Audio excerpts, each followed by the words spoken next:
மறுபடியும் கள்ளக்குறிச்சியில் கள்ளச்சாராயத்தினால மரணங்கள் ஏற்பட்டுருக்குன்னு சொல்லலாம். கிட்டத்தட்ட 40 பேர் கிட்ட இறந்துருக்காங்க. 150க்கும் மேற்பட்டோர் பார்த்திங்கன்னா அட்மிட் செய்யப்பட்டிருக்காங்க. இதில் என்னென்னா நிறைய பேர் ஆய்வு செஞ்சு இதில் என்ன சொல்கிறாங்கன்னா, கல்வராயன் மலையில் தான் பார்த்திங்கன்னா இந்த சாராயத்தை காய்ச்சிருக்காங்க.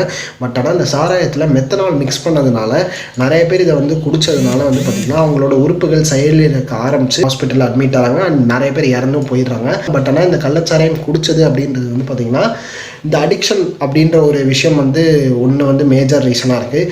பட் இன்னொரு விஷயம், மெயினான விஷயம் என்னென்னா, போலீஸ் எல்லாருமே பார்த்திங்கன்னா அந்த சிச்சுவேஷனை கண்ட்ரோலுக்கு கொண்டு வர ட்ரை பண்ணியிருக்கலாம். பட் மானிட்டரும் பார்த்திங்கன்னா பண்ணலை. இந்த மாதிரி ஒரு விஷயம் நடக்குது அப்படின்றதும் பார்த்திங்கன்னா பெருசாக கவனிக்கப்படலை. இதுக்கு கவர்மெண்ட்டும் பார்த்திங்கன்னா போலீஸை கரெக்டாக மானிட்டர் பண்ணியிருந்தால் இன்னும் எஃபிஷியண்ட்டாக அதை தடுத்திருக்க முடியும். ஏன்னா ஏற்கனவே சயனைடுனால இந்த ஒரு இஷ்யூ பார்த்திங்கன்னா போன வருஷமே நடந்தது. ஸோ இந்த நீங்கள் எப்படி பார்க்குறீங்கன்றதை கீழே கமெண்ட் செக்ஷனில் சொல்லுங்கள். கண்டிப்பாக இது மாதிரி சாவுகளை தவிர்க்கணும்.